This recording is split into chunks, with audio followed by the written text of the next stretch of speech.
اعوذ باللہ من الشیطان الرجیم بسم اللہ الرحمن الرحیم والعصر ان الانسان لفی خسر الا الذین آمنوا وعملوا الصالحات وتواصوا بالحق وتواصوا بالصبر صدق اللہ العظیم۔ پچھلی بار جو ہم نے درس دیا تھا وہ بھی اسی سورۃ العصر پہ تھا، اور 2 آیتوں کا تفسیر تو ہو چکا تھا۔ آخری جو آیت ہے اس کا ہم نے تفسیر اجمالاً کیا تھا، لیکن رہ گیا تھا اس کا تفسیر، تو ادارے والوں نے کہہ دیا تھا کہ اگلی بار درس جو ہے وہ پھر اسی صورت میں دے دے، کیونکہ آخری آیت ادھورا رہ گیا ہے۔ تو الا الذین آمنوا وعملوا الصالحات وتواصوا بالحق وتواصوا بالصبر، آج بھی اس کا ختم کرنا ناممکن ہے، ختم نہیں ہو جائے گا۔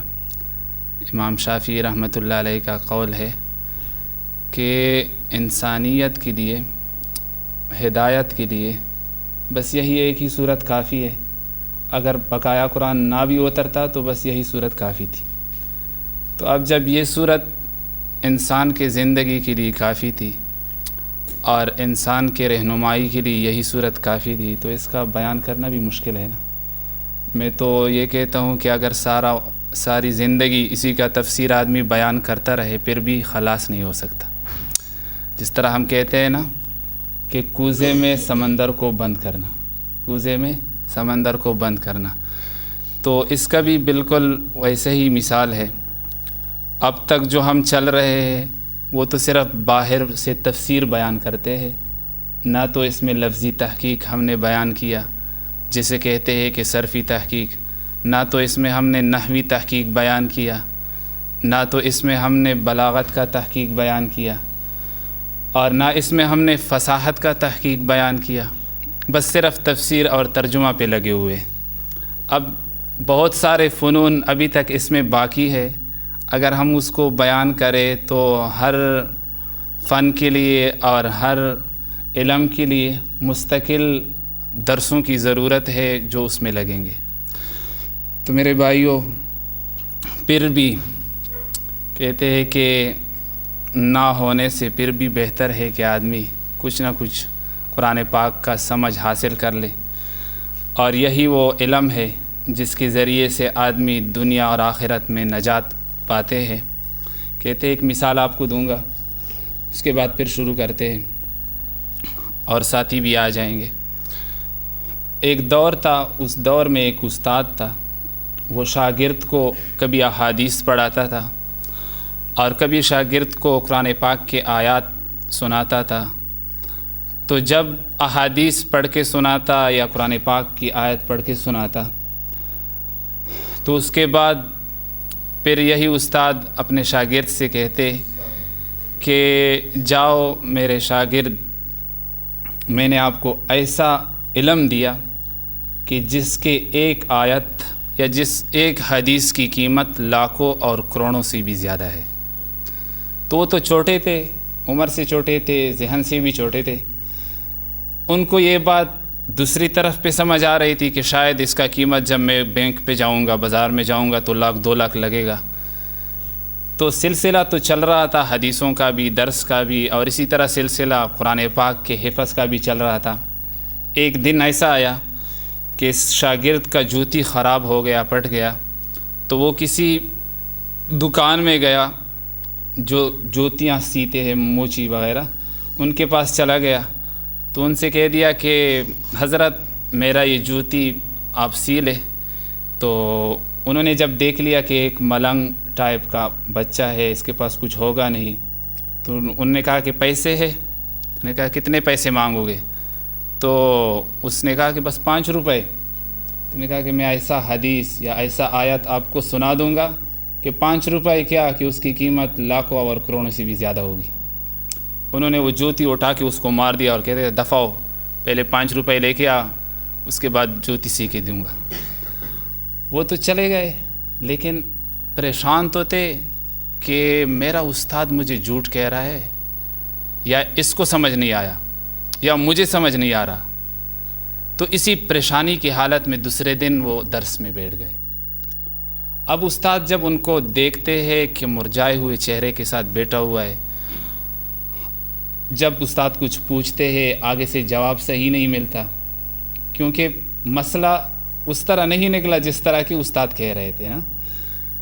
تو اب استاد نے ان کو علیحدہ کیا اور پوچھا کہ میرے شاگرد بتاؤ کیا بات ہے، کیوں تو اتنا نا امید ہو کے آج بیٹھ گیا اور میرے باتوں کو اچھی طرح تو سنتا بھی نہیں اور آگے سے جواب بھی اچھی طرح نہیں دیتا.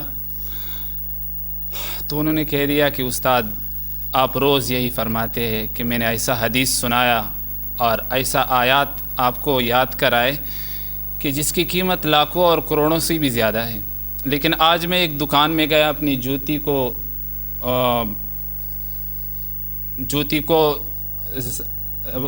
اس کو میں ٹھیک کر رہا تھا، موچی کے پاس گیا لیکن وہ اس کو نہیں سی رہا تھا. تو کہتے ہیں کہ میں نے ان کو یہ بھی کہہ دیا کہ میں ایسا حدیث سنا دوں گا کہ جس کی قیمت لاکھوں اور کروڑوں سے بھی زیادہ ہوگی، اس کے باوجود بھی اس نے مجھے اپنی جوتی سے مار دیا اور مجھے واپس کر دیا. تو اس سے تو یہ اندازہ لگتا ہے کہ حدیث کی قیمت یا آیات کی قیمت 5 روپے سے بھی کم ہے. اچھا، استاد کو ابھی پتہ چلا کہ میرے شاگرد میرے بات کو صحیح سمجھا نہیں، تو انہوں نے کہہ دیا کہ جاؤ میرے شاگرد ایک موتی دے دیا، ہیرا جسے کہتے ہیں، اور ہیرے کی قیمت لاکھوں ہوتی ہے. انہوں نے کہا کہ فلانے بازار میں جاؤ، وہاں عورتیں بیٹھی ہوں گی اور وہ چنے فروخت کرے گی، تو ان کو کہہ دو کہ مجھے 5 روپے کے چنے دے دو. اور جب وہ چنے دینے لگے تو جب پیسے مانگے تو ان کو یہی پتھر دکھا دو کہ یہ پتھر دوں گا، لیکن دینا نہیں ہے. انہوں نے کہا ٹھیک ہے. بازار میں چلے گئے، وہاں پہ وہ غریب عورتیں بیٹھی ہوئی تھی، تو ان سے کہہ دیا کہ مجھے چنے دے دو 5 روپے کے. تو انہوں نے جب دیکھا کہ ان کے پاس 5 ہوں گے یا نہیں ہوں گے، تو انہوں نے کہا 5 روپے. تو انہوں نے کہا بس یہ پتھر دے دوں گا. کہتے کہ ایک تو بتانا نہیں اور ایک دینا بھی نہیں کہ یہ پتھر نہیں، یہ پتھروں میں ہیرا ہے.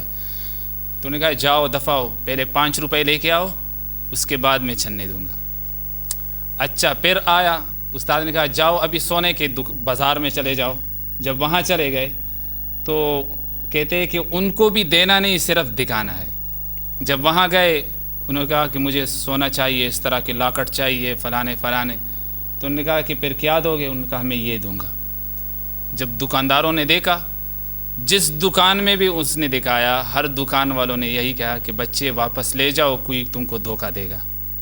ہمارا سارے دکان کا سونا اگر آپ لے جاؤ اس ہیرے کے برابر نہیں ہو سکتا. تو اب جب آ گئے یہ، تو استاد نے کہا کہ کیا ہوا؟ انہوں نے کہا استاد اب سمجھ میں آ گیا. تو استاد نے کیا جواب دیا کہ شاگرد، ہر چیز کا ایک بازار لگتا ہے، اس بازار میں اس چیز کی قیمت لگتی ہے. دنیا میں قرآن پاک کے آیاتوں کا قیمت نہیں ہے، حدیثوں کا قیمت نہیں ہے. اس کا بازار کل محشر میں لگے گا، اور پھر اس بازار میں ان آیات اور ان حدیثوں کی قیمت کا پتہ چل جائے گا. تو دوستو، قرآن پاک تو اللہ کا کلام ہے، جامع اور فصیح بلیغ کلام ہے، اس میں تو کوئی شک نہیں. اور اللہ کی طرف سے جو کلام اترا ہے تو یہ تو ظاہر ہے، ہم جتنا بھی اس میں تفسیر بیان کرے کم ہے، جتنا بھی اس کی حقیقت کو ہم چھیڑے کم ہے، نہیں چھیڑ سکتے، اور اس کی حقیقت کو ہم پہنچ نہیں سکتے. کیونکہ اللہ پاک نے جب ایک مرتبہ انسانیت کو چیلنج دیا ہے، فَأْتُوا بِسُورَةٍ مِّن مِّثْلِهِ وَادْعُوا شُهَدَاءَكُم مِّن دُونِ اللَّهِ إِن كُنتُمْ صَادِقِينَ. اس جیسا کوئی ایک آیت تو لے کے آؤ، یا ایک سورت تو لے کے آؤ، چھوٹی سی سورت لے کے آؤ، اور پھر علیحدہ بھی نہیں، جتنے تمہارے دوست ہے، اہل علم ہے، سب کو جمع کرو اپنے ساتھ، پھر بھی تم نہیں کر سکتے. وَادْعُوا شُهَدَاءَكُم مِّن دُونِ اللَّهِ إِن كُنتُمْ صَادِقِينَ. تو دوستو، اس کی حقیقت کو ہم بیان نہیں کر سکتے، لیکن پھر بھی نہ ہونے سے بہتر ہے. إِلَّا الَّذِينَ آمَنُوا وَعَمِلُوا الصَّالِحَاتِ، مگر وہ لوگ، الذین آمنوا، الذی یہ اسم موصول ہے اور جمع کے لیے استعمال ہوتا ہے، اور اس کے بعد ایک صلہ آتا ہے اور اس صلہ میں ایک ضمیر کا ہونا لازمی ہے جس کا موصول کی طرف لوٹتا ہے۔ تو الذین اسم موصول ہے، آمنو یہ جمع کا صیغہ ہے، امن سے ہے۔ امن کا معنی امن میں ہونا، محفوظ ہونا، تو یہ باب افعال کی طرف چلا گیا تو اس کا معنی ہوا محفوظ رکھنا، امن میں رکھنا۔ الا الذین آمنوا، مگر وہ لوگ جنہوں نے امن میں رکھا، جنہوں نے محفوظ رکھا، جنہوں نے حفاظت کیا، وعملوا الصالحات، اور عملوا بھی جمع مذکر غائب کا صیغہ ہے، وعملوا الصالحات، اور صالحات جمع مؤنث سالم ہے، وعملوا الصالحات، اور انہوں نے نیک عمل کیے، وتواصوا یہ لفیف مفروق ہے، اور انہوں نے وصیت کی، حق بات کی، اور وصیت کی، صبر کی۔ یہ بھی دونوں جمع کی صیغے ہے باب تفاعل سے، اور عملو جو ہے یہ باب سمع سے ہے، اور آمنو باب افعال سے ہے۔ یہ لفظ تحقیق تھا، اور اس کے علاوہ اس کے درمیان ایک واو آیا ہے۔ اس ہر چیز پہ ابھی اس کو نوٹ کرو، ایک چیز پہ انشاءاللہ بیان کریں گے۔ الا الذین آمنوا، پھر آمنو کے بعد اللہ پاک نے ایک واو لگا دیا، وا، پھر اس کے بعد عملوا الصالحات، پھر اس کے بعد وا، پھر اس کے بعد تواصوا بالحق، پھر وا، پھر اس کے بعد وتواصوا بالصبر۔ تو یہ ایک نہج ہے، ایک طریقہ ہے بیان کرنے کا جو اللہ نے ہمارے سامنے بیان کر دیا۔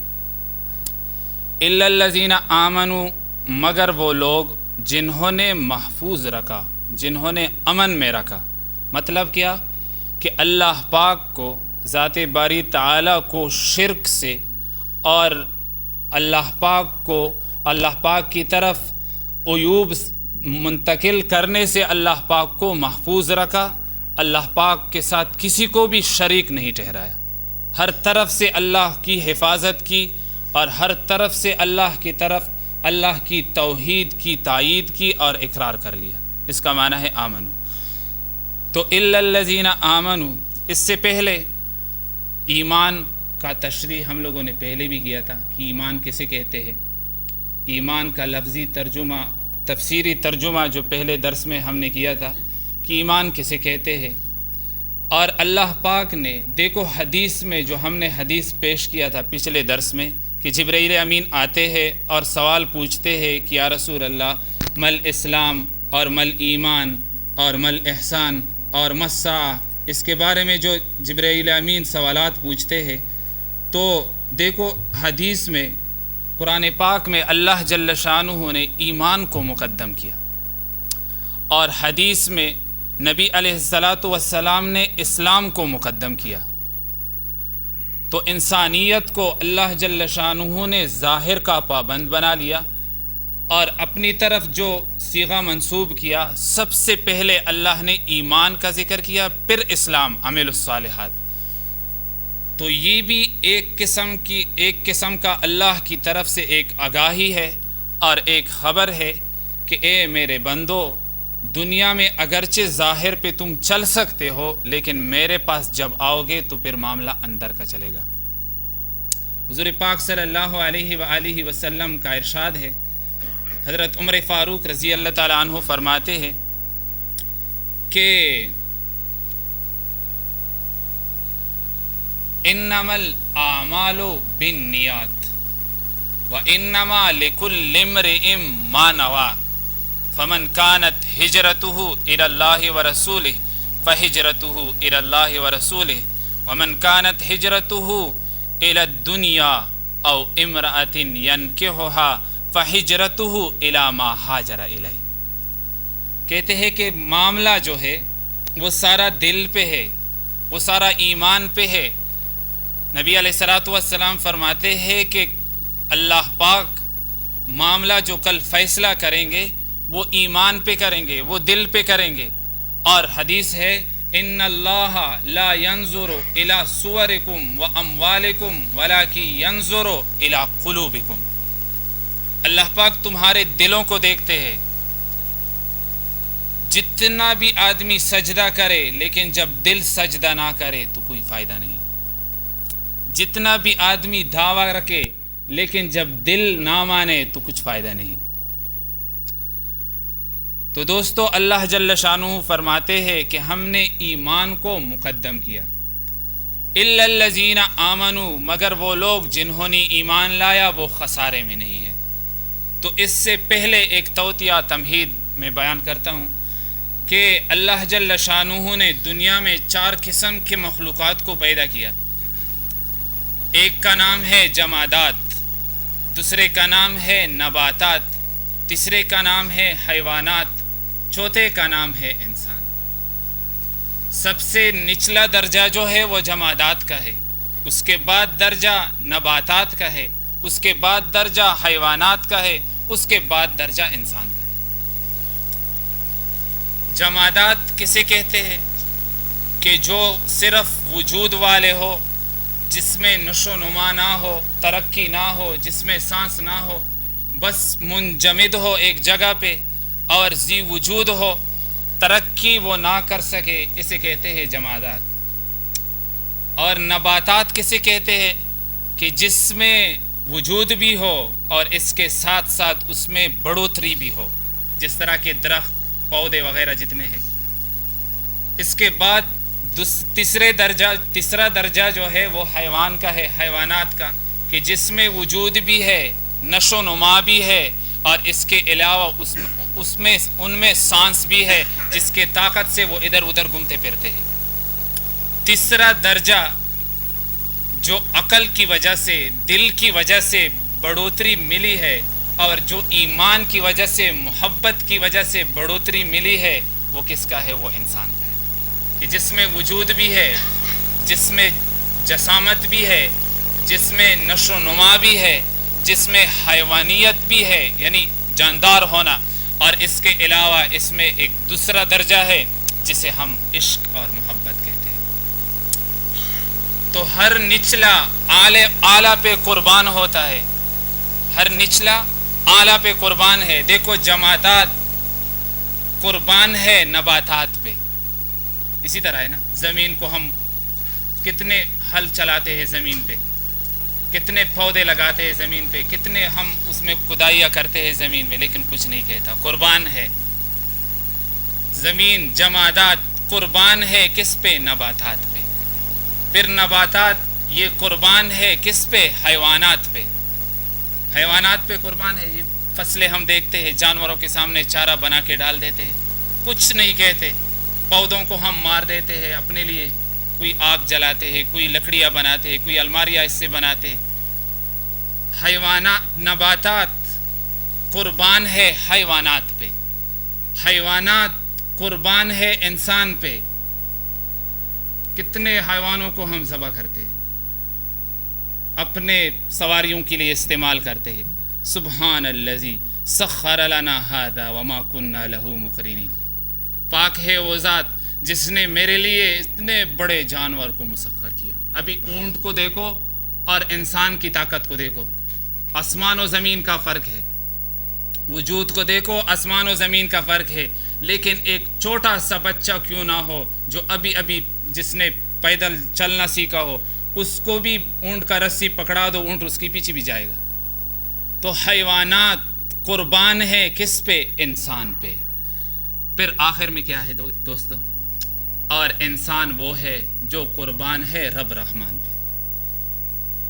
انسان وہ ہے ہر اعلیٰ، ہر نچلا اعلیٰ پہ قربان ہوگا. جمادات قربان ہے نباتات پہ، نباتات قربان ہے حیوانات پہ، حیوانات قربان ہے انسان پہ، اور انسان قربان ہے رب رحمان پہ. اسی کی وجہ سے اللہ نے اس کو نکال دیا ہے خسارے سے کہ میرے اوپر قربان ہوگا. کیا عجیب شعر پڑھا ہے ایک فارسی بان نے کہ اے مرغ سحر عشق ز پروانہ بیاموز، کہ آسختہ رجا شد و آمازنی آمد. کہ اے بلند بلند دعوے کرنے والے، جو پروانے ہیں نا، ان سے عشق سیکھو. کہ وہ جب آگ میں اندر جا کے اپنے آپ کو جلا دیتی ہے لیکن آواز تک بھی نہیں دیتی، اور تو اتنے دعوے کر کے اللہ کے نام پہ قربان نہیں ہوتا۔ تو دوستو، اسی محبت کے خاطر اللہ نے انسان کو درجہ دیا ہے کہ یہ بندہ مجھ پہ قربان ہوگا، خسارے سے تب نکلے گا جب مجھ پہ فنا ہو جائے۔ عبداللہ ابن حذافہ رضی اللہ تعالیٰ عنہ بڑے مشہور صحابی گزرے۔ حضرت عمر فاروق رضی اللہ تعالیٰ عنہ کے دور میں سپہ سالار تھے، ایک قافلہ، کچھ ساتھی ان کے ساتھ تھے، کافروں کے گرفت میں آ گئے۔ تو جب انہوں نے ان کو پکڑا اور ان کی عقل اور ان کا سیاست وہ بہت مشہور تھا، تو اس وقت بادشاہ نے ان کے سامنے کچھ چیزیں رکھ کہہ دیے کہ اے عبداللہ، میں تجھے اتنا مالا مال کروں گا، اتنے پیسے دوں گا، لیکن تو ایسا کرو کہ ایک بات مانو۔ تو عبداللہ رضی اللہ تعالیٰ عنہ نے پوچھا کہ وہ کیا بات ہے؟ انہوں نے کہا رب کو چھوڑو۔ ایمان چھوڑنا، رب کو چھوڑنا ہے نا، تو انہوں نے کہہ دیا کہ رب کو چھوڑو۔ عبداللہ ابن حذافہ رضی اللہ تعالیٰ عنہ نے کیا فرمایا جواب میں کہ اے بادشاہ، آپ تو مجھے کہتے ہو کہ رب کو چھوڑو، یہ آنکھوں کا، پلکوں کا جو جپک ہے، ایک مرتبہ ملنے اور پھر کھلنے میں کتنا وقت لگے گا؟ کہتے کہ اتنے وقت کے لیے بھی میں اپنے رب کو نہیں چھوڑ سکتا۔ تو کہتے کہ پکڑو ان کے ساتھیوں کو۔ پکڑنے لگے، بہتوں کو مارا، کچھ رہ گئے۔ تو اس کے بعد کہہ دے کہ عبداللہ چھوڑ دو اپنی بات کو۔ انہوں نے کہا میں نہیں چھوڑ سکتا۔ اچھا تیل گرم کر لو۔ تیل گرم کر لیے تو اس کے بعد کہتے ہیں کہ عبداللہ آپ کو اس میں ڈال دیں گے، ہم جلا کے رکھ دیں گے اگر پیچھے نہیں ہٹے۔ تو انہوں نے کیا جواب دیا کہ میں نہیں ہٹتا۔ جب آخری حد تک پہنچے، بس قریب تھا کہ ان کو اس گرم کھولتے ہوئے ابلتے ہوئے تیل میں ڈال دیتے، اس وقت عبداللہ ابن حذافہ رضی اللہ تعالیٰ عنہ رونے لگے، بہت رویا۔ بادشاہ کے پاس پیغام چلا گیا کہ عبداللہ غالباً دل میں ڈر گئے، ابھی رو رہے۔ بادشاہ نے اس کو بلایا، سامنے کھڑا کیا کہ عبداللہ دیکھو، پہلے میں آپ کو کہہ رہا تھا یہی کہ پیچھے ہٹ جاؤ، چھوڑ دو اللہ کو، لیکن تو نہیں مان رہا تھا۔ لیکن اب جب اپنے موت کو سامنے دیکھ لیا تو ڈر گیا۔ قربان جاؤں ان کی ایمان پہ، ان کے اسلام پہ، ان کے محبتوں پہ، اللہ کے ساتھ جو عشق تھا ان کا۔ ہمارا کیا ایمان ہے دوستو، ہمارا کیا یقین ہوگا اور ہمارا کیا اسلام ہوگا؟ ہم بھی کل قیامت کے دن جائیں گے اللہ کے دربار میں، اپنے ایمان کو پیش کریں گے نا۔ ہم بھی اللہ کے دربار میں جائیں گے اور یہی کہیں گے کہ اللہ میں بھی اسلام میں بھی مؤمن ہو کے آیا ہوں۔ تو عبداللہ ابن حذافہ رضی اللہ تعالیٰ عنہ نے جواب دیا کہ میں اس وجہ سے نہیں رو رہا ہوں کہ مجھے بس اس تیل میں تم ڈال دو گے اور میں مر جاؤں گا، میں موت کے ڈر سے نہیں روتا۔ کہتے پھر آخر وجہ کیا ہے رونے کی؟ تو انہوں نے جواب دیا کہ میرا یہ شوق ہے، میرا یہ تمنا ہے کہ کاش میرے بدن پہ جتنے بال ہے اتنے مجھے اللہ کی طرف سے روح ملتے اور ہر روح میں اللہ کے سامنے جلا کے رکھتا، ہر روح کو میں اللہ کے سامنے ختم کر دیتا، میرا یہ تمنا ہے۔ اور آج کل ہمارا ایمان وہی قاضی والا فیصلہ ہے نا۔ قاضی والا نے کہا ہے، ایک لطیفہ ہے سنا دوں گا۔ کہتے ہیں کہ ایک قاضی تھا، انہوں نے نکاح پڑھایا۔ تو جب نکاح پڑھایا تو ہمارے علاقے میں آج یہاں تو یہی ترتیب چلتا ہے نا کہ حکومت کی طرف سے تنخواہ ملتے، لیکن ہمارے علاقے میں جو آدمی نکاح پڑھاتا ہے تو 2000 3000، پاکستان میں یہی ترتیب چلتا ہے نا۔ تو قاضی نے سوچا کہ اس کا نکاح میں نے پڑھایا، ابھی نئی دلہن آئی ہے ان کے پاس، تو یہ تو ماشاءاللہ خوش ہوں گے اور مجھے پتہ نہیں کتنے پیسوں سے یہ نوازیں گے۔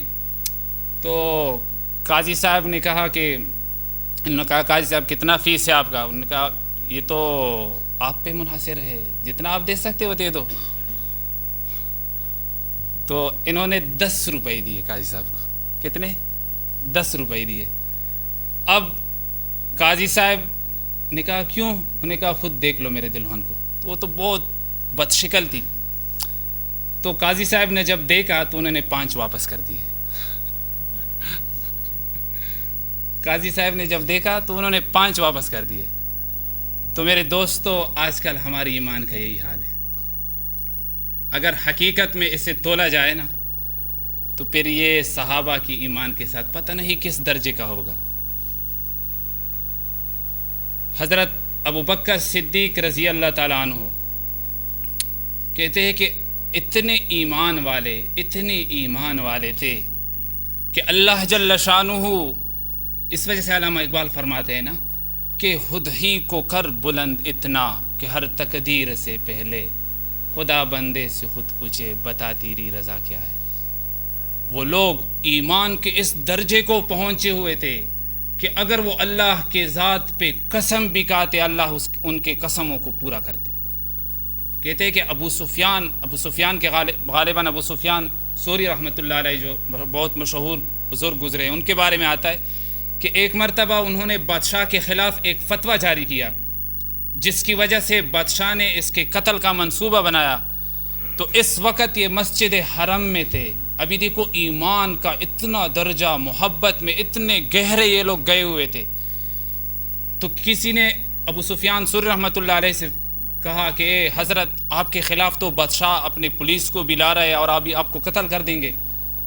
تو نے کہا یہ کیا مشکل ہے، غلاف کو پکڑ لیا اور کہہ دیا کہ رب، میرا بچپن آپ کے لیے گزرا ہے، میرا بچپن تیرے لیے گزرا ہے، اور میری جوانی بھی تیرے لیے گزری ہے، اور میں نے سب کچھ تجھ پہ فنا۔ ابو سفیان سوری رحمۃ اللہ علیہ وہ انسان ہے جو دین کی خدمت کے لیے ایک مرتبہ گھر سے نکلے ہیں پھر واپس نہیں آئے۔ اس کی ماں نے ان کو کہا تھا نا کہ ابو سفیان تو کیوں واپس آیا، تجھے تو میں نے اللہ کے نام پہ وقف کیا تھا، تو پھر گھر کیوں واپس آ گیا۔ تو میرے بھائی اور دوستوں، بہنوں سے یہی کہتا ہوں کہ عورتوں کا جو کردار دین میں ہے وہ مردوں کا نہیں ہے۔ عورتوں نے جو ہستیاں اس امت کو دیے ہیں وہ مرد نہیں دے سکتے۔ آج کل عورتیں یہی کہتی ہیں نا کہ ہم کیا کریں گے دین کے لیے، ہم کیا محنت کر سکتے ہیں دین کے لیے۔ قرآن پاک میں سارے صیغے مردوں کے لیے استعمال ہے۔ تو دوستوں، بہنوں، جو محنت اور جو کام عورتوں نے کیا ہے، امت کی تاریخ کے جتنے بڑے بزرگ گزرے ہیں، بڑے ولی اللہ لوگ گزرے ہیں، وہ سب ان میں کردار اور ان میں محنت عورتوں کا ہے۔ اس کے بعد میں ایک واقعہ سناؤں گا بایزید بستامی رحمۃ اللہ علیہ کا۔ تو کہتے ہیں کہ سفیان سوری رحمۃ اللہ علیہ نے جب پکڑا غلاف کو اور پھر کیا کہہ دیا، انہوں نے کہہ دیا کہ اے رب، میں تجھے اپنے دوستی کا واسطہ دیتا ہوں، اگر آج آپ نے اس حرم کے زمین پہ جعفر کو چھوڑ دیا، میں آپ کے ساتھ دوستی ختم کر دوں گا۔ یہ جملہ کہنا آسان نہیں ہے، یہ آدمی دوستی کی بنیاد پہ کہہ سکتا ہے، عشق کی بنیاد پہ یہ جملہ کہہ سکتا ہے، اپنے آپ کو فنا فی اللہ کے بنیاد پہ یہ جملہ کہہ سکتا ہے۔ اس وجہ سے نبی علیہ الصلوۃ والسلام فرماتے ہیں کہ جو کوئی اللہ کا ہو جائے، اگر وہ اللہ پہ قسم بھی کھائے، اللہ اس کو خانش نہیں کرے گا، اس کی قسم کو ضرور اللہ پورا کرے گا۔ تو کہتے ہیں کہ زمین حرم میں داخلے سے پہلے جعفر گھوڑے سے گر کے مر گئے۔ تو دوستو، بات یہاں چل رہی تھی کہ ایمان کا جو کردار ہے اور اللہ کے محبت کا جو ولولہ ہے، جو عشق ہے، دوستو وہ محبت سے چلے گا اسلام، اور عشق سے چلے گا۔ جسے عشق نصیب ہو جائے، محبت یہ کرے گا۔ یہ جگہ جو ہے نا، انسان ایک واحد مخلوق ہے جسے اللہ نے درد دیا ہے۔ باقی فرشتے لا یعصون اللہ ما امرہم یفعلون ما یؤمرون، وہ تو روبوٹ کی طرح ہے، کسی کو رکوع میں اللہ نے کھڑا کر دیا، بس وہ رکوع میں ہے، کسی کو قیام میں، بس وہ قیام ہے۔ لا یعصون اللہ، وہ تو معصوم ہے، نافرمانیاں کرتے نہیں ہیں۔ اور درد، محبت، عشق کا یہ سوز جو ہے، یہ اللہ پاک نے انسان کو دیا ہے، اور اسی کی وجہ سے اللہ نے انسان کو خسارے سے نکالا ہے۔ خدا سے ہو، پتھر سے ہو، پھر کسی اور سے ہو، چین نہیں آتا محبت کیے بغیر، دل بہرے محبت ہے محبت ہی کرے گا، دل بہرے محبت ہے محبت ہی کرے گا، لاکھ اس کو بچاؤ کسی پہ یہ مرے گا۔ ٹھیک ہے، ضرور یہ محبت کرے گا۔ اب محبت کی شکلیں دو ہے، محبت کی شکلیں دو ہے۔ اللہ جل جلالہ نے یہاں پہ واضح کر دیا کہ دیکھو، اگر آمنو باللہ ہوگا، اگر الحب للہ ہوگا تو پھر تو کامیاب ہے، اگر حب غیر اللہ ہوگا تو پھر یہ آدمی ناکام ہے۔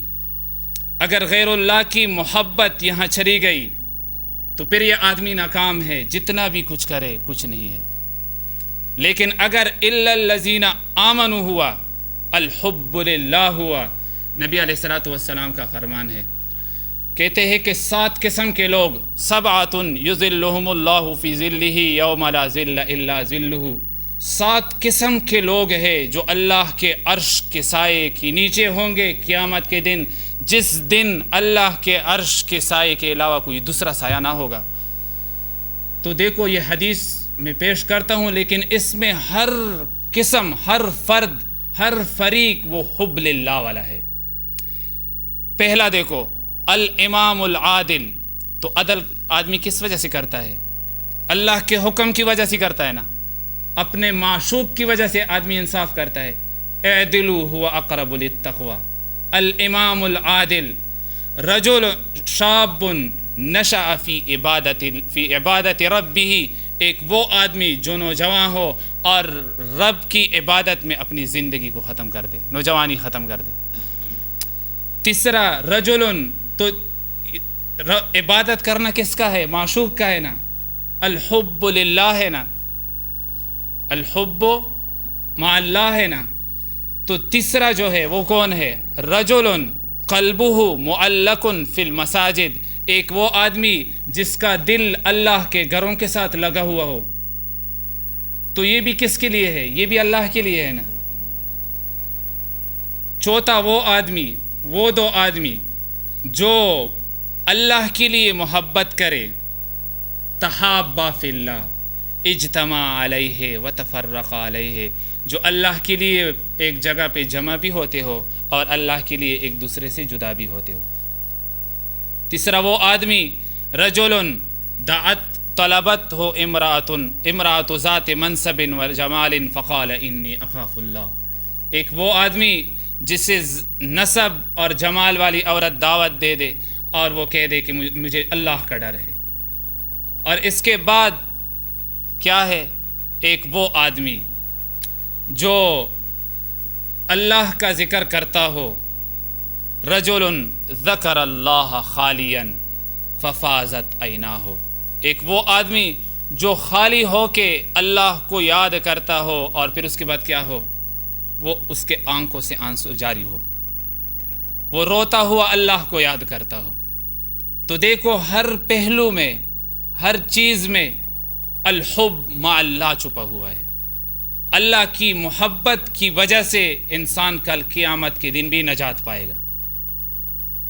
اللہ کے ساتھ عشق کی وجہ سے کہ ہر چیز اللہ پہ فنا کر دے، من تو شدم تو من شدی، من جان شدم تو جان شدی، تا کس نہ گوید بعد ازی من دیگرم تو دیگری، میں تو ہوا اور تو میں ہوا، تاکہ اس کے میں جان ہوا اور تو جان ہوا، کہ تاکہ اس کے بعد کوئی یہ نہ کہے کہ میں دوسرا ہوں اور تو دوسرا ہے۔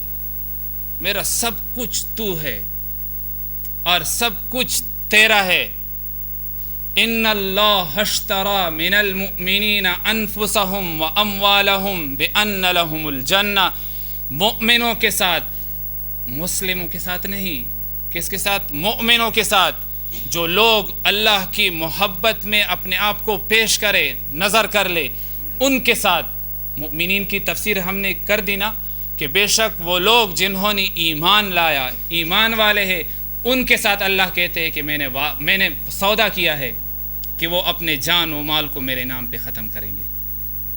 ان اللہ اشتری من المؤمنین انفسهم واموالهم بِأَنَّ لَهُمُ الْجَنَّةَ، تمہیں بدلے میں کیا دوں گا؟ پھر ان کو جنت دوں گا۔ تو دوستو، اللہ کے محبت جب ہوگا، اللہ کا عشق جب ہوگا، تو پھر ایک چھوٹا سا غلطی اور ایک چھوٹا سا خطا بھی بہت بڑا خطا لگے گا۔ حضور پاک صلی اللہ علیہ وسلم کا فرمان ہے کہ جو آدمی مؤمن ہو، اس کے لیے ایک چھوٹا سا گناہ بھی اس کے لیے اتنا لگے گا جس طرح کہ اس پہ پہاڑ گر رہا ہے۔ اور جب یہاں ایمان نہ ہو، عشق نہ ہو، تو حضور پاک صلی اللہ علیہ وسلم فرماتے ہیں کہ پھر بہت بڑا گناہ بھی اس طرح لگے گا جس طرح کہ ایک مکھی آ کے بیٹھ جائے آدمی کے چہرے پہ اور اس کو پھر مار دے، اڑا دے۔ حضور پاک صلی اللہ علیہ وسلم کے دور میں ایک صحابی تھا، ان سے نبی علیہ السلام کے ساتھ جا رہے تھے، تو ان سے ایک نظر غلط لگ گئی کسی دوسرے کے بہن پہ۔ تو پہلا نظر تو معاف بھی ہے، بار بار آدمی دیکھے تو اللہ کی طرف سے پھر پکڑ ہوتی ہے۔ تو انہوں نے کیا کر دیا، نبی علیہ السلام کے ساتھ چل رہے تھے، بس پیچھے رہ گئے، چلے گئے پہاڑوں میں، رونے لگ گئے، رو رو کے زندگی بسر کر رہے کہ اللہ مجھ سے بہت بڑا خطا ہو گیا، مجھے معاف کر دے۔ حالانکہ پہلا نظر تو معاف بھی ہے، پہلا نظر تو معاف بھی ہے۔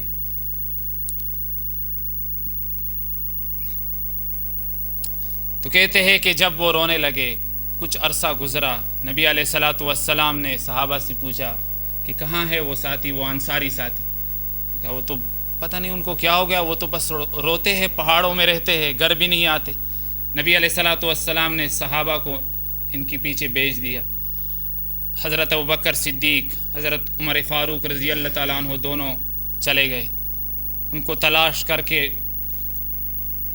لے آئے۔ جب مسجد نبوی میں آئے تو انہوں نے نبی علیہ السلام کے آواز کو جیسا ہی سنا اسی وقت بے ہوش ہو گئے۔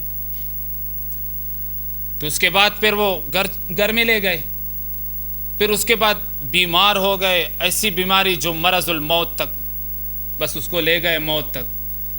تو نبی علیہ السلام ایک دن ان کے پاس چلے گئے، فرمایا کہ اے میرے دوست، آپ کو یہ کیا ہو گیا؟ کیوں اتنا بیمار ہو گئے اور کیوں اتنا زیادہ روتے ہو؟ تو انہوں نے جواب کیا دیا؟ انہوں نے آؤ کہ محبت میں، عالم محبت میں ایک سجدہ کرے، کون کہتا ہے کہ عاصی کو خدا یاد نہیں؟ آؤ کہ عالم مدہوشی میں ایک سجدہ کرے، کون کہتا ہے کہ عاصی کو خدا یاد نہیں؟ اے نبی، آپ یہ دعا میرے لیے مانگے کہ اللہ پاک میرے گناہ کا ظہور کل قیامت کے دن آپ کے سامنے نہ کرے۔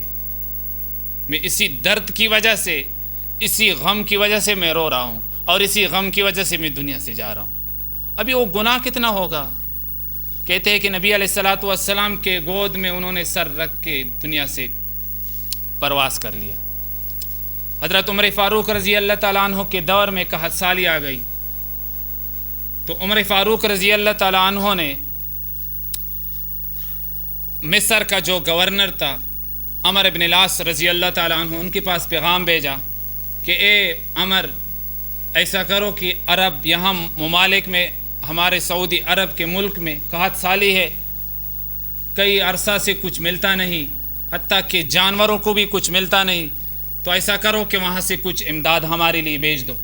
تو انہوں نے جواب میں کیا کہا کہ ٹھیک ہے امیر المؤمنین، میں ایک قافلہ بھیجوں گا اونٹوں کا جو لدا ہوا ہوگا غلوں سے، اس کا ابتدا مدینہ میں ہوگا، اور اس لشکر کا، اس قافلے کا، یعنی اس سامان کا آخری جو اونٹ ہوگا وہ میرے مصر میں ہوگا، اتنا غلہ میں بیچ دوں گا۔ بیچ دیا غلہ۔ جنگل میں ایک صحابی رہتے ہیں صہیب رضی اللہ تعالیٰ عنہ، ان کو پتہ چلا کہ عمر رضی اللہ تعالیٰ عنہ کے پاس سامان آیا ہوا ہے امداد کا، چلو میں بھی چلتا ہوں۔ لیکن اس کے پاس ایک ہی بکری تھا۔ انہوں نے کیا کیا کہ اس بکری کو ذبح کیا، اور جب ذبح کر رہے تھے کہتے ہیں کہ اتنی قحط سالی کہ اس میں خون کا ایک قطرہ تک بھی نہ نکلا۔ تو وہ بیچارہ رو رو کے ادھر ہی بے ہوش ہو گئے، گر پڑے۔ جب بے ہوش ہوئے اس وقت نبی علیہ الصلاۃ والسلام خواب میں آ گئے، زیارت ہوئی تو انہوں نے کیا کہہ دیا؟ فرمایا کہ اے میرے دوست، جا کے عمر سے کہہ دو کہ وہ تو بڑے دور اندیش تھے، بڑے عقل مند تھے، آج اس پہ کیا ہو گیا؟ اب دیکھو ہمارا نظریہ ہے کہ مسلمانوں کا مدد ہے، مسلمانوں کی مدد ہے، اور یہ تو ایک قسم کا تعاون ہے، اس میں کیا حرج ہے، کیا گناہ ہے؟ لیکن حسنات الابرار سیئات المقربین، یہ ایک جملہ ہے۔ وہ نیکی جو عام لوگوں کے لیے وہ نیکی ہوتی ہے، لیکن وہ اللہ کے مقرب لوگوں کے لیے گناہ سمجھی جاتی ہے۔ تو اس وقت وہ صحابی آئے تو حضرت عمر فاروق رضی اللہ تعالیٰ عنہ سے فرمایا کہ عمر، میں اللہ کے رسول کی طرف سے قاصد بن کر آیا ہوں، کیا پیغام ہے؟ انہوں نے کہا کہ عمر سے کہہ دو کہ وہ تو بڑے دور اندیش تھے، بڑے عقل مند تھے، آج اس پہ کیا ہو گیا؟ غیر اللہ کی طرف دھیان گیا تھا نا، غیر اللہ کی طرف گئے تھے۔ سارے مدینہ والوں کو جمع کیا اور کہہ دیا کہ اے میرے دوستو، مجھے بتاؤ مجھ سے کیا غلطی ہوئی ہے، مجھے بتاؤ مجھ سے کیا غلطی ہوئی ہے، میں انصاف نہیں کرتا۔ سب نے بیک آواز کہہ دیا کہ آپ منصف ہو، آپ کسی کے ساتھ بھی نا انصافی نہیں کرتے ہو، ہمارے نچلے لوگ جو ہے، نیچے طبقہ رعایا جو ہے، ان کا آپ بہت خیال رکھتے ہو۔ ایک صحابی تھے، انہوں نے کہہ دیا کہ عمر رضی اللہ تعالیٰ عنہ امیر المؤمنین، مجھے ایک غلطی نظر آ رہی ہے۔ کہتے وہ کیا ہے؟ کہتے کہ بجائے اس کے کہ آپ لوگوں کو اللہ کی طرف متوجہ کرتے، آپ نے ایک مصری بادشاہت کی طرف لوگوں کا ذہن پھرا دیا ہے، جو غیر اللہ کی طرف ایک آگاہی دے رہی ہے کہ غیر اللہ سے مانگنا ہے۔ تو اس وقت عمر رضی اللہ تعالیٰ عنہ رو پڑے اور پھر فرما رہے تھے وَيْلٌ لَكَ يَا عمر إِن لَمْ يَغْفِرْ رَبُّكَ، اے عمر تو ہلاک ہو جائے گا اگر تیرے رب نے تجھے معاف نہیں کیا۔ اے عمر تو ہلاک ہو جائے گا اگر تیرے رب نے تجھے معاف نہ کیا۔ ہمارے لیے آج کل یہ گناہ نہیں لگتا ہے نا،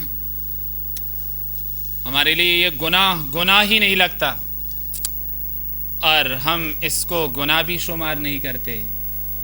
بس دنیا کی محبت اور دنیا کے لالچوں نے ہمیں مجنوں بنا دیا۔ کیا؟ ہمیں مجنوں بنا دیا۔ مجنوں سے اپنے والد نے کہا نا، اے مجنوں اٹھ جا، خوب مارا، جا کے توبہ کرو کہ میں لیلا کی طرف پھر دھیان نہیں لگاؤں گا۔ تو انہوں نے کیا کیا؟ کعبے کے غلاف کو پکڑا اور پھر کیا کہا انہوں نے؟ ایک شعر ہے، الہی تبت من کل المعاصی ولکن حب لیلا لا اتوب، اے خدا میں ہر گناہ سے تمہارے سامنے توبہ کرتا ہوں، لیکن میں لیلا کی محبت سے توبہ نہیں کرتا۔ پھر آگے کیا کہا؟ اطوف علی جدار لیلا،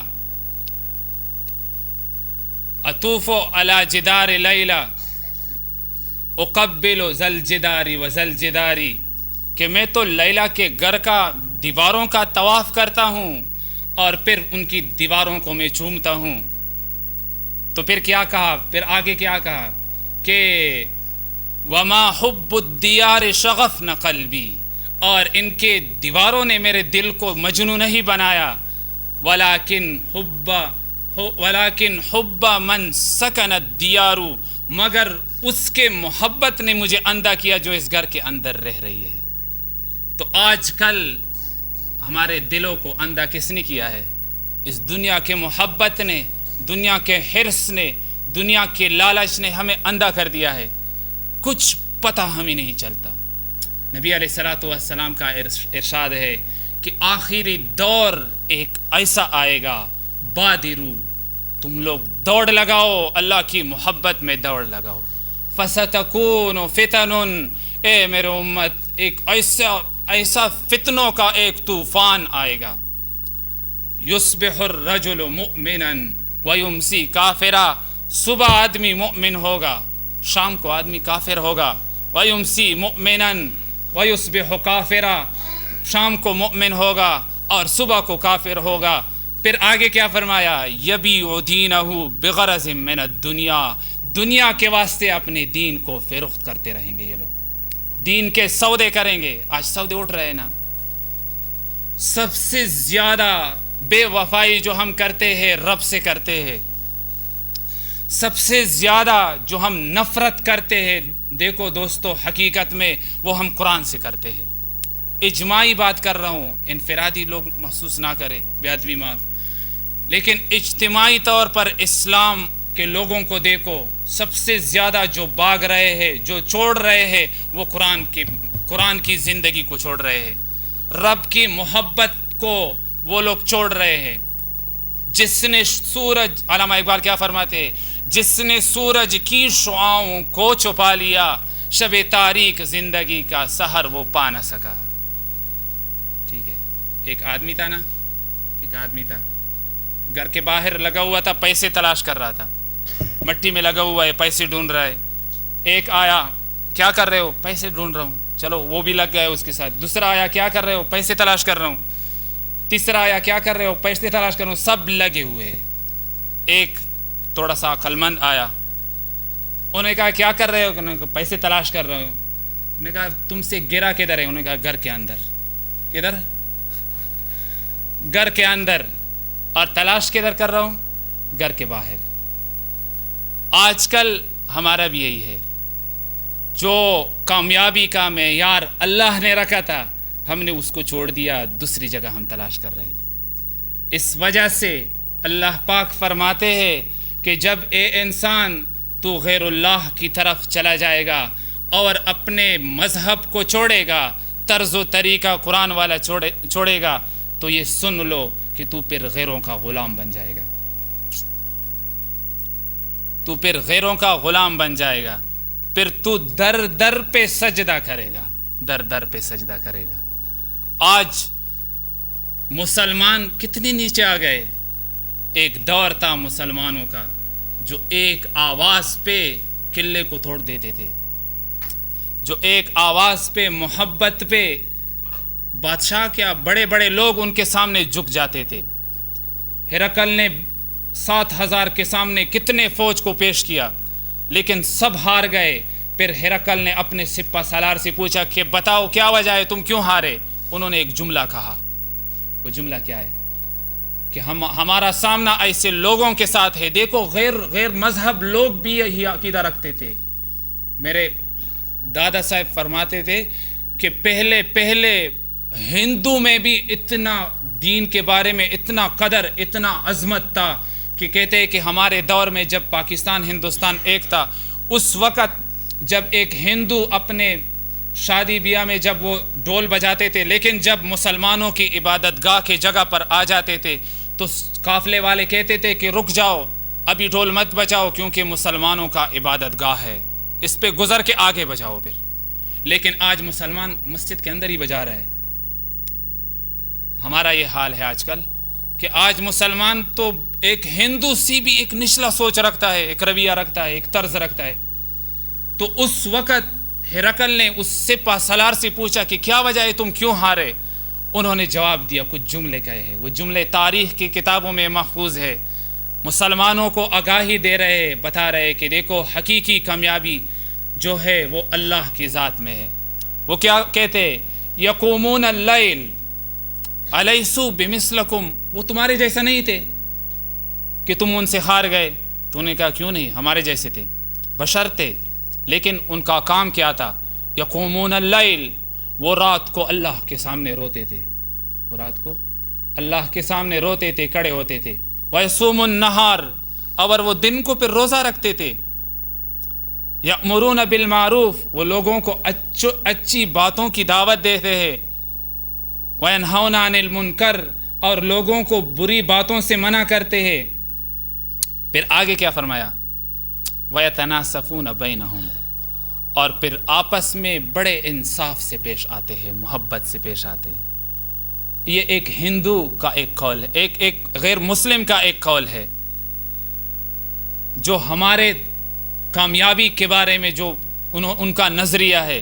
لیکن آج ہم کہتے ہیں کہ نہیں، کامیابی مجھے دوسری طرف بھی ملے گی، کبھی نہیں مل سکتی، کبھی ہم کامیاب نہیں ہو سکتے۔ دوستو، یہ کامیابی نہیں ہے کہ میرے پاس اچھا گھر ہے، اچھی گاڑی ہے۔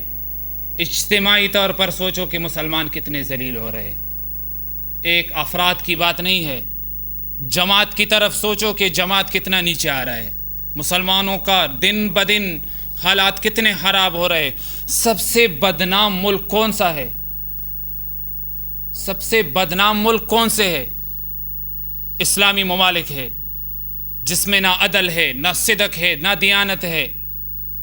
جس معاشرے میں اللہ کا وعدہ ہے، کہتے ہیں کہ چاہے وہ غیر مسلم ہی کیوں نہ ہو، جس میں دیانت ہو، صدق ہو اور عدل ہو، اللہ اسے کامیاب کر کے رکھے گا، چاہے وہ غیر مسلم ہی کیوں نہ ہو۔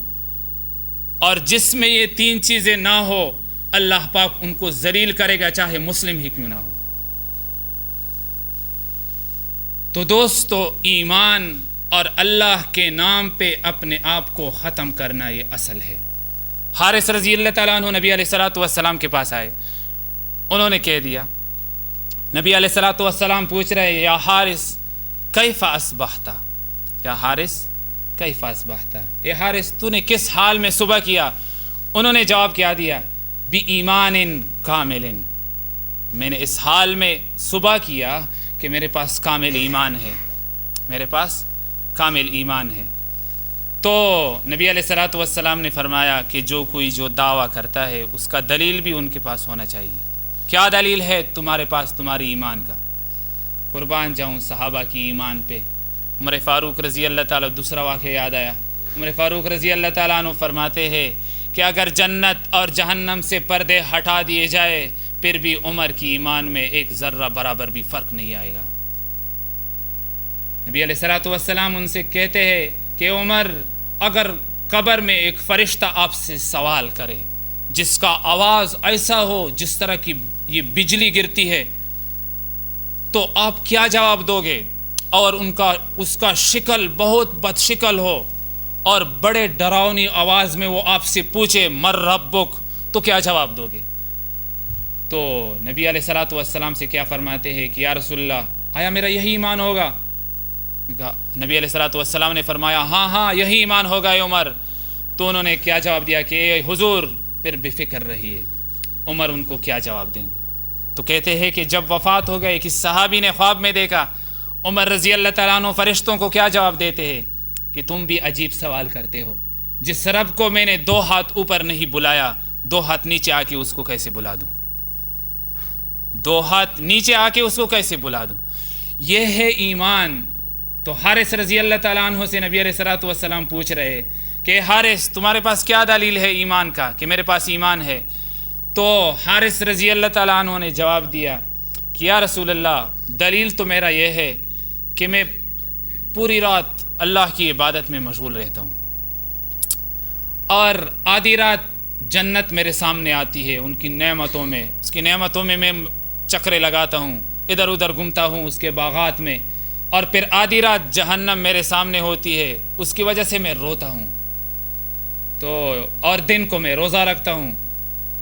تو نبی علیہ الصلوۃ والسلام نے فرمایا کہ بے شک تمہارے پاس کامل ایمان ہے، لیکن اے حارث اسی پہ برقرار رکھو، اسی پہ برقرار رہو اور اسی کی حفاظت کرو۔ اس وجہ سے نبی علیہ الصلوۃ والسلام کا فرمان ہے جددو ایمانکم، جددو ایمانکم، اپنی ایمان کو تازہ رکھو، اس کی تجدید کرو۔ قالوا کیف نجدد ایماننا، یا رسول اللہ ہم اپنی ایمان کا تجدید کیسے کریں گے؟ تو نبی علیہ الصلوۃ والسلام نے کیا فرمایا؟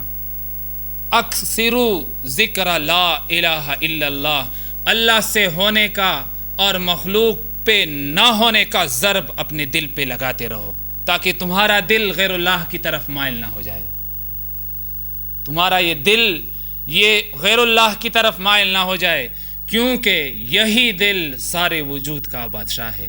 الا ان فی الجسد لمضغۃ اذا صلحت صلح الجسد کلہ واذا فسدت فسد الجسد کلہ الا وہی القلب، الا وہی القلب۔ نبی علیہ الصلوۃ والسلام فرماتے ہیں کہ خبردار، انسان کے وجود میں ایک ٹکڑا ہے، اگر وہ صحیح ہو گیا سارا وجود صحیح چلے گا، اگر وہ خراب ہو گیا سارا وجود خراب چلے گا۔ خبردار، غور سے سن لو، وہ دل ہے، وہ دل ہے، وہ دل ہے۔ تو دوستو اگر یہ جگہ خراب ہو گیا، میں اسی پہ بات میں نے چالو کیا تھا، الا الذین آمنوا، اس طرف اشارہ ہے کہ اگر یہ جگہ خراب ہو گیا باقیوں کا کوئی حیثیت نہیں ہے، چاہے وہ آپ کا اسلام ہے اور چاہے وہ آپ کا دعوت ہے اور چاہے وہ آپ کا صبر ہے۔ اس وجہ سے عمر فاروق رضی اللہ تعالیٰ عنہ نے ایک راہب کو دیکھا نا، کسی سے پوچھا کہ کتنے عرصہ سے یہاں عبادت کرتے ہیں؟ 40 سال کے بعض روایتوں میں آتا ہے، بعض روایتوں میں آتا ہے 20 سال۔ تو عمر فاروق رضی اللہ تعالیٰ عنہ رونے لگے، کہتے ہیں کہ ایمان کے بغیر کوئی عمل بھی قبول نہیں، ایمان کے بغیر رب کے دربار میں کوئی عمل بھی نہیں چلے گا۔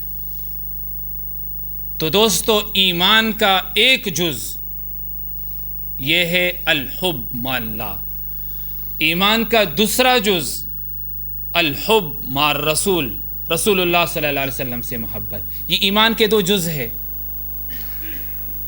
جو بنیادی اجزاء ہے جس کی وجہ سے آدمی بقایا دین پہ چلنا انسان کے لیے آسان ہو جاتا ہے، جس کو ہم بنیاد کہتے ہیں۔ یہ اگر ٹیڑھا ہو گیا سارا نظام ٹیڑھا چلے گا۔ اس وجہ سے ایک فارسی بان کہتے ہیں نا، ہشت اول چون حد میں مار کج تا سوریا میرود دیوار کج۔ جب ایک یہ دیواریں بنانے والا مستری جب پہلا اینٹ الٹا رکھے، یہ دیوار اگرچہ سوریا ستارے تک بلند بنایا جائے، کہتے ہیں کہ یہ دیوار ٹیڑھا رہے گا، یہ کبھی سیدھا نہیں ہو سکتا۔ یہ ایمان جب ٹیڑھا ہو جائے، یہ بنیاد ہے، تو سارا دیوار، سارا اسلام ٹیڑھا ہی رہے گا۔ تو دوسرا درجہ جو ہے، دوسرا جز جو ہے اسی ایمان کا، ایک دوسرا شاخ، وہ کیا ہے؟ الحب مع الرسول۔ عمر فاروق رضی اللہ تعالیٰ عنہ نبی علیہ الصلوۃ والسلام سے فرماتے ہیں کہ یا رسول اللہ، دنیا کے ہر چیز سے زیادہ مجھے آپ سے محبت ہے۔ نبی علیہ الصلوۃ والسلام کیا فرماتے ہیں کہ اے عمر، آپ کی جان سے بھی؟ عمر رضی اللہ تعالیٰ عنہ نے فرمایا کہ نہیں۔ تو عمر رضی اللہ تعالیٰ عنہ کو کیا جواب دے رہے کہ عمر تو مومن نہیں ہو سکتا جب تک اپنی جان سے بھی میری محبت زیادہ نہ ہو جائے۔ عمر رضی اللہ تعالیٰ عنہ خاموش رہے، پھر اس کے بعد فیصلہ کیا کہ عمر، اے حضور، اپنی جان سے بھی زیادہ محبت ہے آپ کے ساتھ۔ تو وہ صحابہ تھے جو نبی علیہ الصلوۃ والسلام کے محبت میں فنا ہو گئے۔ حضرت ابوبکر صدیق رضی اللہ تعالیٰ عنہ نبی علیہ الصلوۃ والسلام سے کیا فرماتے ہیں کہ یا رسول اللہ، مجھے 3 چیزیں بہت محبوب ہے، بہت اچھے لگتے ہیں۔ تو نبی علیہ الصلوۃ والسلام نے فرمایا کہ وہ کیا ہے؟ تو انہوں نے کہا کہ عرض کیا یا رسول اللہ، ایک یہ کہ آپ کے چہرے کو میں دیکھتا رہوں، آپ کے چہرے کو میں دیکھتا رہوں، مجھے یہ بہت پسند ہے۔ دوسرا یہ کہ میں اپنے جان و مال آپ پہ لٹا دوں، ختم کر دوں، اور کر کے دکھایا بھی۔ صرف گفتار سے بات نہیں چلے گا۔ اس وجہ سے علامہ اقبال فرماتے ہیں نا کہ سرحد کا ہے مومن کوئی پنجاب کا مومن، سرحد کا ہے مومن کوئی پنجاب کا مومن، ڈھونڈنے سے بھی ملتا نہیں قرآن کا مومن۔ تو دوستو محبت سے بات چلے گی، قرآن سے بات چلے گا، ایمان سے بات چلے گا۔ دعوے بہت لوگ کرتے ہیں، لیکن جب حقیقت پہ بات آ جائے، جب فیصلہ آ جائے، تو پھر پیچھے بھاگ جاتے ہیں۔ پھر ہم اپنے آباء و اجداد اور اپنے عادتوں کی وجہ سے مجبور ہو کے وہی عادت میں لگ جاتے ہیں۔ ایک مثال پیش کروں، یاد آیا، بے ادبی معاف پہلے سے، لیکن پھر بھی انشاءاللہ سمجھ میں آ جائے گا۔ کہتے ہیں کہ ایک جگہ پہ ایک ساتھی گئے، اور جب بچپن میں آدمی چھوٹا ہوتا ہے تو اس وقت جب ماں اس کو بسکٹ دیتی ہے تو وہ بجائے اس کے کہ چائے سے پہلے منہ میں ڈال دے، وہ چائے میں ڈبوتے ہیں نا، چائے میں ڈبو کے اس کے بعد چائے لیتے۔ لیکن یہ عادت جب بڑا آدمی ہو جائے، کسی کے محفل میں جائے تو اچھا نہیں لگتا۔ تو ایک ساتھی کسی کے نکاح کے لیے چلے گئے، رشتہ مانگنے کے لیے کسی کے گھر چلے گئے، تو اس گھر میں جو عورت جس کے رشتے کے لیے گئے تھے اس کے والد کا بھی یہی عادت تھا کہ وہ بسکٹ چائے میں ڈبوتے تھے. اس کی وجہ سے باپ سے بھی نفرت تھی بیٹی کی. اب جب یہ آدمی آیا رشتہ مانگنے کے لیے، اس کی بھی یہی عادت تھی کہ یہ بھی جب ان کے سامنے چائے پیش کیے، بسکٹ پیش کیے، تو یہ لگے چائے میں ڈبوتے رہے نا. اچھا، تو بیٹی سے جب پوچھا رشتہ منظور، کہتے ہیں نہیں منظور ہے، کیونکہ مجھے اپنے باپ سے کئی عرصہ سے نفرت ہے، تو میں اس کے پاس کیسے جاؤں گی. اس کی بھی یہی عادت ہے.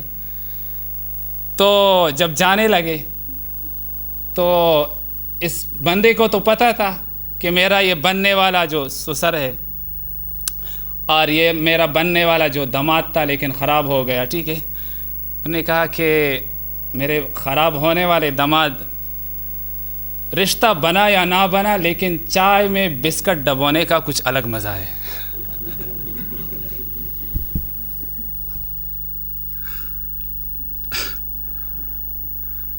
تو ہم کیا کہتے ہیں؟ ہم بھی یہی کہتے ہیں کہ دین ہو یا نہ ہو، دنیا کا کچھ الگ مزہ ہے. ٹھیک ہے، ہم بھی یہی کہتے ہیں کہ دین ہو یا نہ ہو، دنیا کا کچھ الگ مزہ ہے. ابوبکر صدیق رضی اللہ تعالیٰ عنہ کیا فرماتے ہیں کہ یا رسول اللہ، میری دوسری تمنا یہ ہے کہ میں آپ پہ اپنے آپ کو فنا کر دوں. میرا تیسرا چاہت جو ہے وہ یہ ہے کہ میری بیٹی آپ کے نکاح میں ہے. تو دیکھو، تینوں کا مرکز، تینوں کا نتیجہ رسول اللہ صلی اللہ علیہ وسلم کی محبت نکلتی ہے. چاہے وہ چہرے کو دیکھنا ہو، اور چاہے وہ نبی علیہ السلام پر مال لٹانا ہو، اپنے جان کو ختم کرنا ہو، اور چاہے وہ بیٹی نبی علیہ الصلوۃ والسلام کے نکاح، مرکز نبی علیہ الصلوۃ والسلام کی ذات نکلتی. ایک مرتبہ غار سور میں جب چڑھ رہے تھے، نبی علیہ الصلوۃ والسلام اپنے پاؤں مبارک کو پورا نہیں لگاتے تھے، پنجوں سے چلتے تھے تاکہ کفار کو پتہ نہ چلے، مشرکین کو.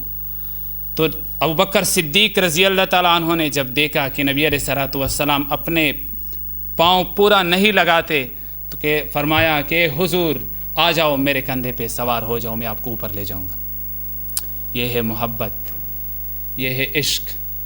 تو دوسرا جز ایمان کا وہ محبت، حب رسول ہے. ایک صاحب نے ایک واقعہ بیان کیا ہے، چلو ایک واقعہ بیان کرنے کے بعد ختم کرتے.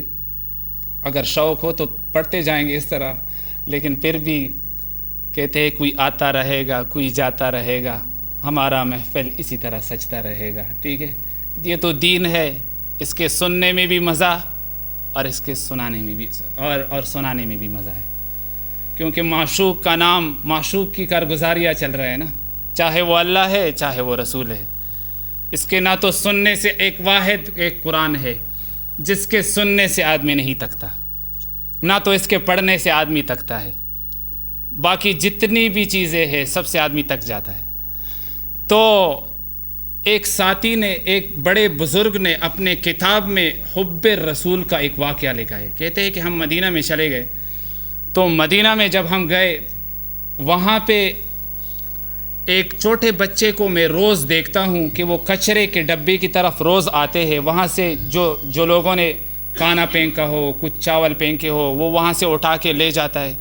کہتے ہیں کہ 2-3 دن دیکھنے کے بعد جس ٹائم پہ وہ آتے تھے رات کو، اسی وقت میں کھڑا ہو گیا وہیں پہ. جیسے ہی وہ آ گیا میں نے اس کو پکڑ لیا. میں نے کہا بچے یہ کیوں آپ لے کے جاتے ہو گھر؟ تو اس نے جواب دیا کہ حضرت ہمارے گھر میں میرے والد صاحب ہے نہیں، وہ وفات ہو گئے، بس صرف ایک میری ماں ہے اور ایک میں ہوں. غربت کا یہ دور ہے کہ ہم غربت کے مارے کچھ کر نہیں سکتے. میں چھوٹا ہوں، کچھ نوکری کچھ مزدوری کر نہیں سکتا. تو اس وقت جو لوگ پھینک دیتے ہیں بس اسی پہ میں اور میری ماں گزارا کرتے ہیں. تو انہوں نے کہا کہ آپ کا گھر کدھر ہے؟ کہتے ہیں کہ میں نے پوچھا گھر کدھر ہے؟ کہتے ہیں گھر لے کے گئے. تو اس کی ماں سے میں نے کہا کہ آپ کو منتھلی جتنا بھی آپ کا خرچہ ہوگا وہ ہم آپ کو دیں گے، لیکن یہ بچہ ہے، اس کو میرے ساتھ چھوڑ دو، اس کو میں لے جاؤں گا اپنے علاقے میں، وہاں پہ میں اس کو اچھا تعلیم دوں گا اور حدیث سکھاؤں گا، قرآن سکھاؤں گا، کچھ دنیاوی تعلیم کچھ دینی تعلیم. تو کہتے ہیں کہ ہر ماں کا یہی تمنا ہوتا ہے کہ میرا بیٹا اونچے درجے والا بن جائے. تو کہتے ہیں کہ چلو صحیح ہے، لے جاؤ اپنے ساتھ. کہتے ہیں کہ جب کچھ دن ہمارا وہاں پہ مدینہ میں قیام تھا تو یہ بہت چھوٹا تھا، بہت کم سن تھا. کہتے ہیں کہ میرے انگلی کو اس نے پکڑا ہوا تھا، اور بازار میں جب ہم جاتے تھے تو اپنے بچپنا کی وجہ سے یہ مجھ سے بار بار کہتے تھے کہ حضرت آپ کے علاقے میں اس طرح کا دکان ہے، آپ کے علاقے میں یہ چنے ملتے ہیں، آپ کے علاقے میں یہ ملتا ہے، یہ ملتا ہے، یہ ملتا ہے. کہتے کہ میں کہتا ہاں کیوں نہیں ملتا، اسی طرح ہمارے والے لوگ بھی ہے، یہ سب کچھ ہے وہاں پہ، یہ دکانیں بھی ہے. کہتے ہیں کہ آخر کار دوستو ابھی اس جملے کو دیکھو، آخر کار ہم روضہ نبی پہ پہنچ گئے. تو اب جا کے چھوٹے بچے نے کیا سوال کیا کہ حضرت انکل جی آپ کے علاقے میں یہ روضہ ہے کہ نہیں ہے، آپ کے علاقے میں یہ محمد صلی اللہ علیہ وآلہ وسلم کا روضہ ہے کہ نہیں ہے. کہتے ہیں کہ میں لاجواب ہوا. کہتے ہیں جب اس نے میری طرف دیکھا تو پھر میرے آنکھوں سے، میرے آنسوں سے اس کو پتہ چلا کہ یہ نہیں ہے. کہتے ہیں کہ پھر رونے لگے اور میرے انگلی کو چھوڑ دیا، اور اس بچے نے کیا کہا کہ اے حضرت ان روضے والے کے محبت میں ہمیں جتنا بھی فقر ملے ہمیں قبول ہے، میں نہیں جاتا. ایک چھوٹے بچے کے محبت کا یہ سلسلہ ہے، یہ معیار ہے. اور آج ہم دیکھیں اپنی محبتوں کو کہ نبی علیہ الصلوۃ والسلام کے ساتھ ہماری کیا محبت ہے، کیا محبت ہے. بس صرف ہم تو وہ لوگ ہیں دوستو، وہ دودھ والے مجنو ہیں. ہم کس والے؟ دودھ والے مجنو ہیں. لیلا روز دودھ دیتی تھی مجنو کسی کو کہ یہ مجنو کے پاس لے کے جاؤ.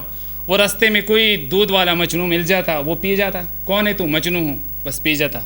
2-3 دن اس طرح ہوا تو لیلا نے سوچا کہ شاید یہ کوئی غلط آدمی راستے میں جلدی مجنو اتنا جلدی اس کو کیسے ملتا ہے. تو انہوں نے خالی گلاس دے دیا اس بندے کو اور کہہ دیا کہ جا کے مجنو سے کہہ دو کہ مجھے خون چاہیے. اب جب یہ گیا وہاں پہ تو یہی آدمی سامنے آیا دوڑ کے، ہاں کیا ہے؟ کہتے کہ آج تو معاملہ کچھ اور ہے، لیلا نے خون مانگا ہے. تو نے کہا کہ جا کے لیلا سے کہہ دو کہ میں خون والا مجنو نہیں ہوں، میں دودھ والا مجنو ہوں. تو ہم لوگ کون سے مجنو ہیں؟ دودھ والے ہیں. جب ہمیں ملتا رہے اذا مسہ الخیر منوعا، رب تیری شکر ہے، رب تیری شکر ہے. اور جب ہم غریب ہو جائے، میرے علاوہ اے خدا تو نے کسی اور کو دیکھا ہے یا نہیں دیکھا؟ میرے علاوہ کسی اور کو دیکھا ہے یا نہیں دیکھا؟ یا اللہ مجھے سب کچھ دیا، سب غم مجھے دے دیے. تو دوستو بہت توان کا سودا ہم کر رہے ہیں. یہ دنیا، یہ زندگی، یہ دور، یہ فرصت اور یہ صحت اور یہ موقع یہ پھر نہیں ملے گا. یہ جب گزر جائے گا تو پھر بہت افسوس ہوگا اس وقت، لیکن پھر سب کچھ ہاتھ سے نکلا ہوگا. پھر اس وقت آدمی یا لیتنی کنت ترابا، کاش کہ میں مٹی ہوتا، لیکن پھر مٹی نہیں ہوگا. یا الہی ہمیں واپس لٹا دے. نسمع ناقل، ہم سنیں گے بھی، ہم مانیں گے بھی. اللہ پاک کی طرف سے کیا ہوا؟ ربنا غلبت علینا شقوتنا وکنا قوما ضالین. یا الہی ہم تو وہاں پہ نادان بن گئے تھے، دنیا میں، دنیا کی زندگی میں، دنیا کے محبت میں ہمیں واپس کر دے. ہم آپ کے محبت میں اپنے آپ کو فنا کریں گے، لیکن موقع نہیں ملے گا. اخسؤوا فیہا ولا تکلمون، میرے ساتھ بات مت کرو، تم کیوں میرے ساتھ بولتے ہو؟ الیوم ننساکم کما نسیتم لقاء یومکم ھذا، آج ہم بھی تمہیں اس طرح بلا دیں گے جس طرح دنیا میں تم نے ہم کو بلا دیا تھا. تو دوستو معاملہ بہت مشکل ہے، آگے جا کے پتہ نہیں کیا بنے گا. اس کے بغیر نہیں بن سکتا. یہ وہ راستہ ہے، یہ وہ منزل ہے جس پہ جانا پڑے گا ہر کسی کو، چاہے جتنا ہی بھاگے. تفرون فإنہ ملاقیکم، جتنا بھی تم بھاگو گے ملتا رہے گا. یہ جانا پڑے گا، اس راستے پہ، اس پل پہ جانا پڑے گا، اس رب کے سامنے جانا پڑے گا. اور اس رب کے سامنے دیکھو دوستو، یہ دل یہ دل جو ہے یہ چیرا جائے گا، وَحُصِّلَ مَا فِي الصُّدُورِ، اور اس دل میں اللہ اپنی محبت کو دیکھے گا، پھر پتہ چل جائے گا کہ یہاں لیلا کی محبت ہے یا میری محبت ہے، یہاں دنیا کی محبت ہے یا میری محبت ہے۔ تو دوستو اللہ جل شانہ ہمیں عمل کرنے کی توفیق عطا فرما دے۔